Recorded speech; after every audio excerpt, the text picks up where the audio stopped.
ciao, ciao, ciao, ciao, ciao, ce ne andiamo a lavorare. Ciao ciao ciao ciao ciao ciao, stiamo in casa ad aspettare.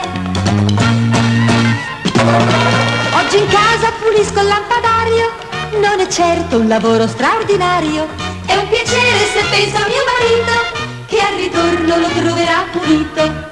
Di mestiere faccio il carrozziere, quante auto bianche, rosse e nere. A mia moglie io vorrei donare, ma le devo solo riparare. Mamma mia, che disastro!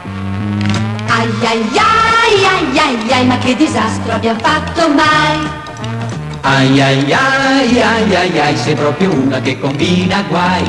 Se così giriamo. Se a noi donne succede di sbagliare, poi sappiamo farci perdonare. La maniera giusta è una sola, prender l'uomo, l'uomo per la gola. E con noi, qui con noi, sì che c'è chi ci può aiutare. Sì che c'è chi ci dà sempre di più, di più, di più. Di più, di più, di più, di più, di più, di più, di più, di più.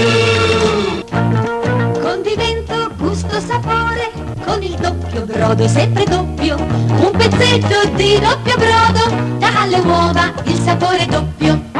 Alla carne doppio gusto, al riso in bianco doppio condimento. E nel doppio brodo star, doppio sapore di carne. Meglio doppio brodo star, sempre doppio brodo star.